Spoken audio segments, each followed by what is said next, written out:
Assalamualaikum warahmatullahi wabarakatuh. Perkenalkan, nama saya Afina Aninas dari Prodi Pendidikan Guru Sekolah Dasar dengan NIM 2100135.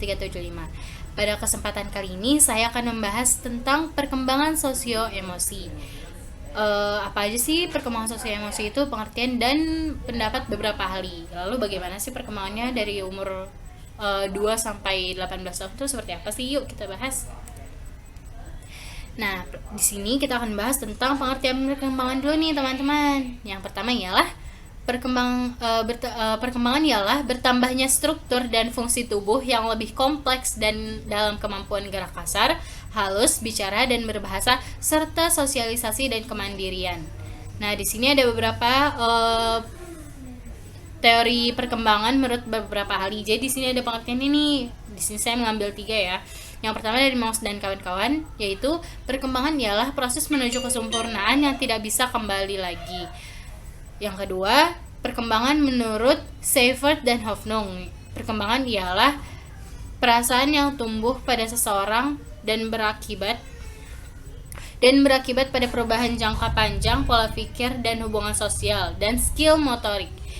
Jadi di sini perbedaan antara Maus dan Seifert dan Hoffnung ini, kalau menurut Maus ini dia lebih ke fisiknya, lebih ke jasmaninya. Tapi kalau untuk Seifert dan Hoffnung ini dia lebih ke rohanianya dengan pola pikir, dengan hubungan sosial dan skill motoriknya juga.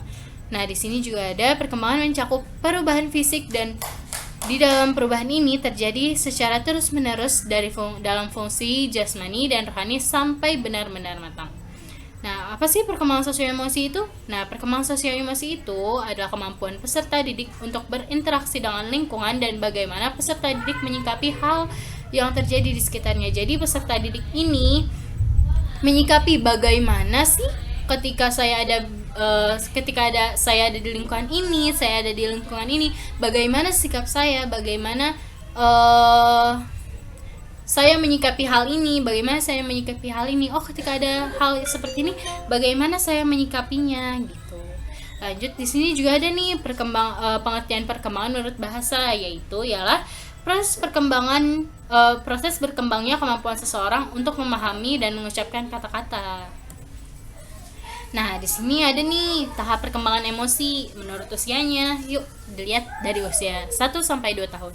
Di sini rata-rata anak bertambah tinggi 6,25 cm dan beratnya itu bisa nambah 2,3 sampai 3,5 kg tiap tahunnya. Jadi di sini anak 1 sampai 2 tahun itu lebih banyak terlihat perubahannya di fisiknya. Untuk kata-katanya terjadi perubahan, cuma belum terlalu jelas perubahannya itu seperti apa gitu.